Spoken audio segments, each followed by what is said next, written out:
Welcome to the Alchemy with Mary Jo Burkhard. The Alchemy is a space focused on personal and collective transformation. It's supported by a weekly newsletter and a daily alchemy over on Substack that use intuitive and channeled messages, as well as micropoetry and art to bring forward information in a way that helps to center it into our human experience. These video discussions allow us to take an even deeper dive into that content, as well as what's happening in our current energy, and to synthesize and integrate the information so that we can use it in our day-to-day life and our own life path. So thank you for joining us here today. So my name is Mary Jo Burkhard, and this is The Alchemy. The Alchemy, to me, is a place that we get to explore a lot of different areas and topics that come together and help us with transformation. Personal transformation, collective transformation. To me, those go a bit hand in hand. One of the things that I hear a lot from my guides, who are called Chardon, is that we came here to be here at this time with all that's going on in our world to help with ushering in the transformation that's occurring in our world. So when I consider guides and helpers, I tend to keep that concept first and foremost right in front of me. Guides can show up in different ways, but it feels very much like they are helping us kind of help ourselves. They're not here to intervene. They're not here to take over, but they are here to help us become who we came here to be, because apparently many of us came here to be here at this time to help usher in this transformation. So when we think about guides and helpers, the very first thing that comes to mind is, well, do I have any? And you do. Apparently, we all do.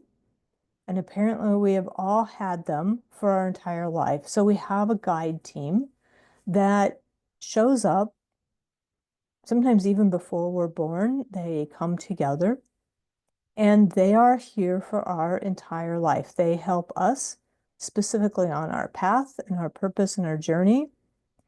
Many times people will tell me that they've had some experience where they felt that there was some really significant form of help or support. Like maybe something happened that they felt truly protected them and saved their life, or truly was just an incredible synchronicity that opened up in their life.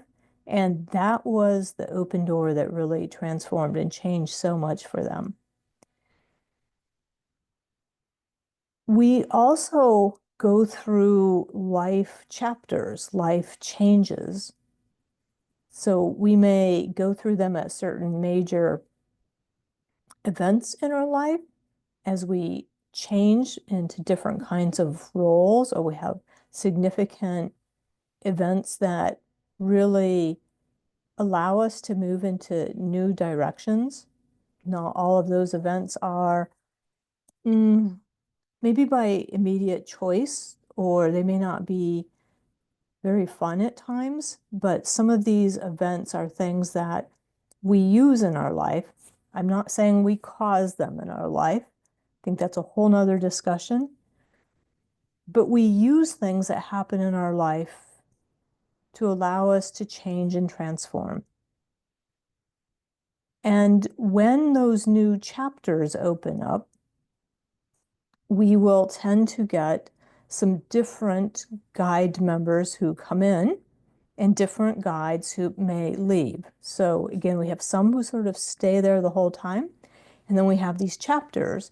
And during these chapters, we may have new guides that show up specific to whatever it is that we are learning or exploring or trying to change or to move into in that period or season of our life. So they have some specificity with maybe the tools or the resources, uh, or why we've brought them in is we may have worked with them in a past life. We may be aligned with something that is part of our soul group. So there could be a lot of reasons why we have different guides and helpers that would come in. But it is sometimes why people will say, I feel like I'm connecting with something new. I have helped a good number of people connect with their guides and helpers in different ways over the years, and they will feel that something is new in their life, that there is some new wisdom, some new voice that's coming in. There's something new, and they're pretty sure it wasn't there a year ago, 5 years ago, 10 years ago. So it feels like it's relevant to the timing that they're in. And those guides are oftentimes ones maybe that are helping guide us a little bit more with a focus, guiding us a little bit more with intentions, the intentions that we've set. So we may really be opening in a new way, or we may be wishing to change our life path, our career, our relationships. And so we're looking for something pretty specific at that point. We're not just growing and learning in a general way, but we really want to navigate some really specific path, or our soul wants us to navigate some really specific path. And so what we'll do is tap in and utilize this information, the wisdom that we can pull in from guides and helpers. So one of the things that has become a bit obvious to me working with so many folks and so many guides is that it is really likely that the names and descriptions that we put on guides really don't quite correlate with how they show up or how they may appear to other beings, other areas of the universe on the other side of the veil. Okay, so we may feel that, I'll just take Chardon for example. Okay, so Chardon are my guides. I don't really see in my mind, but occasionally I will see them as a circle of lights. Other people who hear and listen to Chardon see and hear Chardon as either a very feminine presence with long flowing gowns and hair, and others feel and see Chardon as a very masculine presence. Chardon is just Chardon, right? They're going to show up in different ways to different people as they need them. So all of those descriptions that show up around what other people will feel as Chardon and what I feel as Chardon, they're just that. They're just descriptions that help us connect to them. The name that they gave me, Chardon, I've since learned there's cities named Chardon, there's roads named Chardon. Chardon doesn't mean something specific in that case, but it is pretty well accepted for us that we sometimes do better when we have something more tangible that we can connect to our relationship. And guides and helpers are oftentimes described in a relational way. They're with you for a good chunk of your life, or if not in your entire life. They can feel like they are walking by your side or with you during times of stress or during times of exploration. So it becomes very much a relational connection. And we're relational beings. We would like to know a little bit what your name is, or where you're from, or what you're like. And it also depends on what our belief systems are and what our values and our culture and our own maybe ancestry and trajectory has been. So if you came from a more indigenous or earth-based background, or you had a lot of teaching and connections with nature, your guides and helpers might show up as hawks or bears or panthers or something like that, something in the animal kingdom, because you have such a strong connection to nature. Some people have a very strong connection to the stars. They feel like that's my home up there, and this place is just some place I'm visiting, and I'm not even sure I like it, right? But that place up there with those stars, that's where I belong. And so they will connect very strongly to star-based beings, the Pleiadians, the Arcturians, and they really feel a resonance with a planet that we don't even know really how to explore that planet here, but many people feel such a connection to that. So your guides and helpers can show up in so many different ways. For some people like me that don't see in our minds, we may get felt senses. You may feel like a tap on your shoulder. You may just feel love or warmth that comes with you. Some people will get colors. They might say, well, when my guides show up, I just see everything seems very blue, or everything seems like a purple smoke or wisp that comes in. I hope you can hear in the background, my cat just decided to have a little playtime. So if you hear something random, it might just be a cat back there doing something fun. Or he may be wishing to bring in some more guides. So when we think about guides, just invite us all to be open with however they may show up and what information that we're able to receive or connect with them. We also need to consider that if they showed up in their sort of true state, the way they really appear to themselves or others, we might not understand that. It might look kind of scary.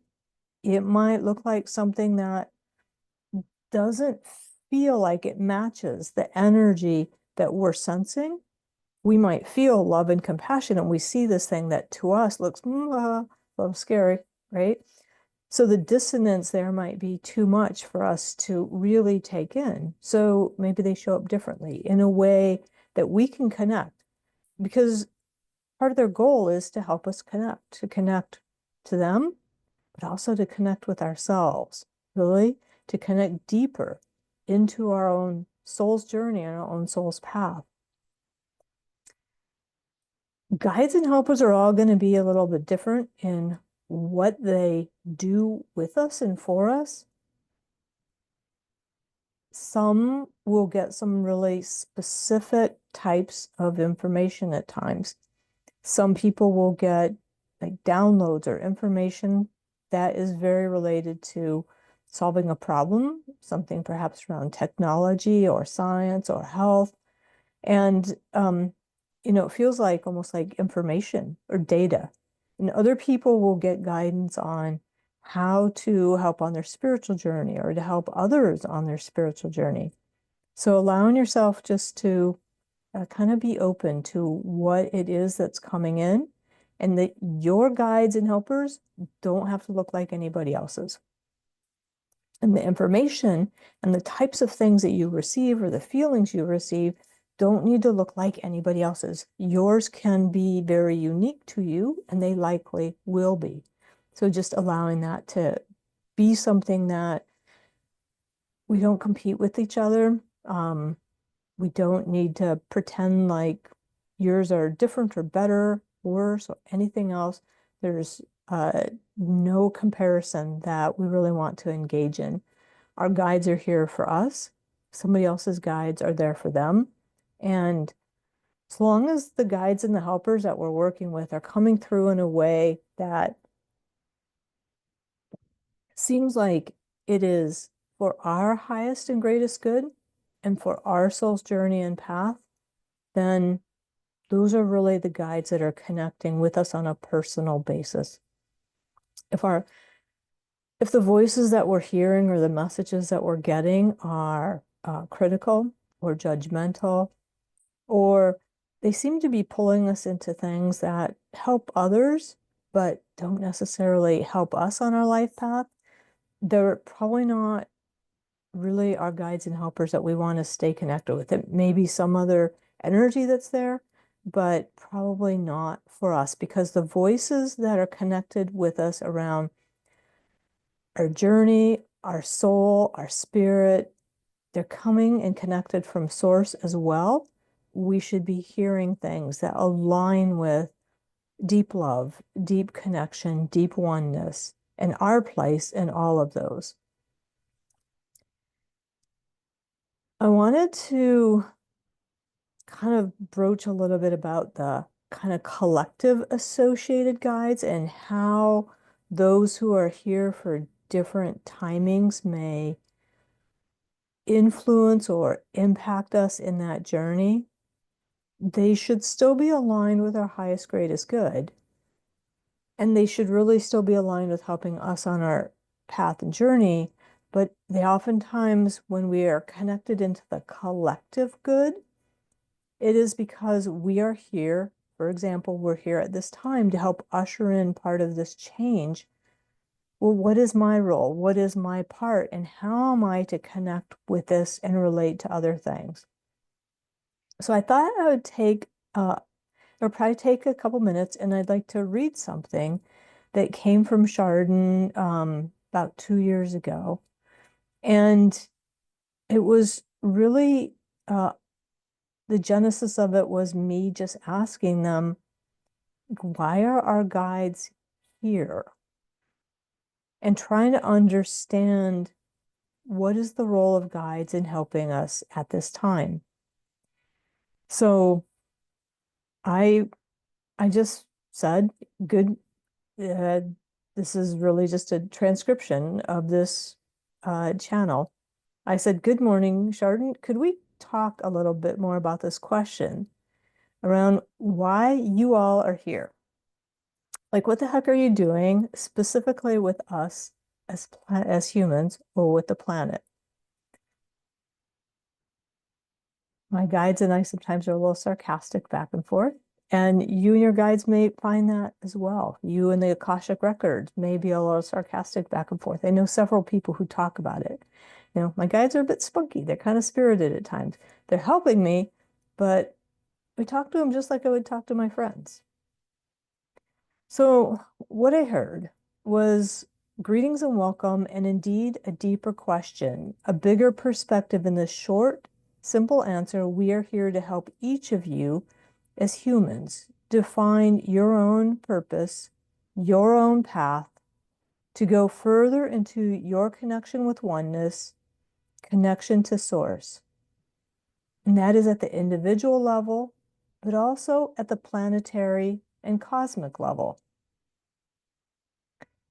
Your planet is shifting, and you, each as humans, contribute to both the human grid, the grid of humanity, and the grid of all beings on your planet. And so as you begin individually to shift and change, you help to change and shift the planetary grid and the grid of humanity, both of which are embedded within the ley lines and are part of the crystalline structure of the planet. And they are both influenced by your planet's change. And they also can, in some ways, contribute to your planetary shift. Does not mean that humans shifting are causing the planet to shift. Your planet is shifting. However, what humans do is one of the major life forces on your planet that has a consciousness that infiltrates and drives into certain directions.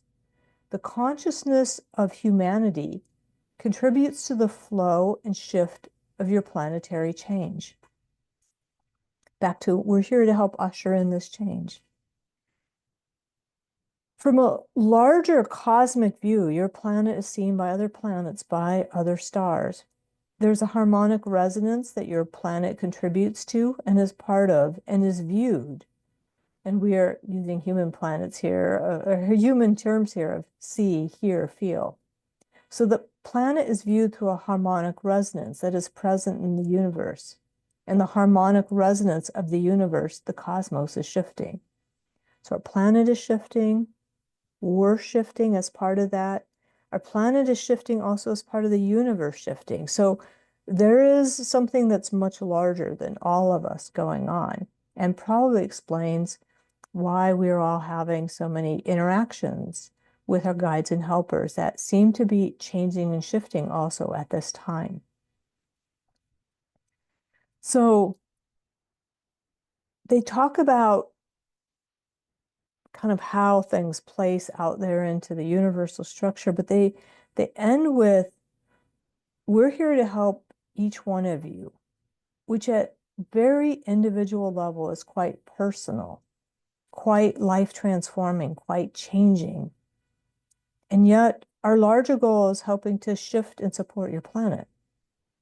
And the even larger goal is, because of the impact of this may have, it's helping to shift the universal energy. So as we think about guides and helpers and how we play out into this larger change that is happening in our world right now. I mean, there's no way we can miss that there is things changing rapidly in our world, and we are all here at this time for a reason. We chose to be here, even though some of us think, I really want to see that fine print again, because I'm not sure I chose to do quite this, but apparently we did. So how do we connect in and tap into our guides?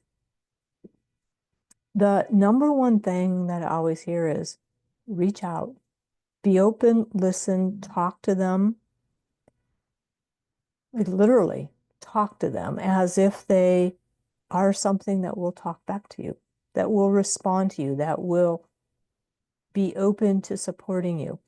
You may hear things in your mind. You may write things down. You may draw and paint things or create things. We are all going to hear in different ways, but many of us like words, because words are something that we understand. They're part of how we interface with language, and they give us something that we can also kind of share, the words that we get, and look at the words we get in the context of the words that others get. And so if we want to connect in with words, we need to open up a space for those words to come in. And the easiest way to do this that I have found is sitting down with either a pad of paper and a pen, or I just use the recorder on my phone. And I will just ask a question. And the question that I use a lot for my own personal daily life is, I'm connecting into my soul or my higher consciousness or my spirit. And I will just simply say, hey, good morning, soul. Good morning, spirit. What do I need to know today? What do I need to know to help navigate today? What do I need to know about the energy today and how it might impact me? What do I need to know today? And whatever I hear, I would speak or write out, or I would just allow it to flow through me. Sometimes I don't wait till all the words get formed. I just begin to write whatever seems to be coming out and just let the words flow out. If I want to have a different perspective, so my soul, my spirit, my higher consciousness, these are part of my own personal life path and trajectory and connection to source. But if I want to hear from what's happening with the planet, or to my guide team, Chardon, then I would say, well, good morning, Chardon. Good morning, Earth, Gaia. Good morning, trees. Good morning, stars. Good morning, moon. Whatever it is, what do I need to know from you today? Help me understand what is happening around me. And again, I just write whatever comes. And it sounds a bit, sounds a bit random. It sounds a bit unpredictable, but there's a consistency in the messages that come through.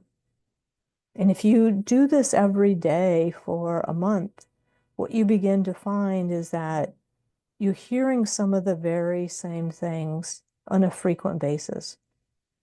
I hear a lot, and the number one thing I hear is you are loved. Like my guides will drop in whenever I'm almost bringing anything that I feel stressed about or anxious about or wondering about in the world or have some angst about. And they'll start with, you are loved. And I'll have to be like, yeah, okay, I know that. Like, no, you are loved. Feel it. Feel the love. You are loved. And you are love. And you can take that love out to others if you like. And then after I'm maybe in a slightly different frequency to hear things slightly differently, I'm not so anxious, I'm not so angry. I've come back into my grounding and my center a little bit, then they may tackle that deeper question. Yeah, here's what's happening with that relationship that you've been wondering about, that friendship or that connection, and why it feels like it's off, or what you might look around you to see who needs help or support. Or sometimes they will say, you need a nap. You need to take care of yourself. Go take a nap, get some rest, get some food, and come back before we talk about what you can do and help others, because you're trying to pour from an empty cup. They don't usually say it quite that specifically, but that's the gist of it. And so when I listen to those voices, I listen to those messages from guides and helpers, it really does feel like it's somebody who cares, someone or something that cares for me, someone or something that is helping me navigate this path and is willing to help me redirect as necessary to open up into the things that are more helpful for me and more helpful in the ways that I can do things. So I think that's been enough on through the guides and helpers for today. And with that, I will wish you, as Chardon does, peace and joy upon your journey. Take care, everyone. You have been listening to The Alchemy with Mary Jo Burkhard.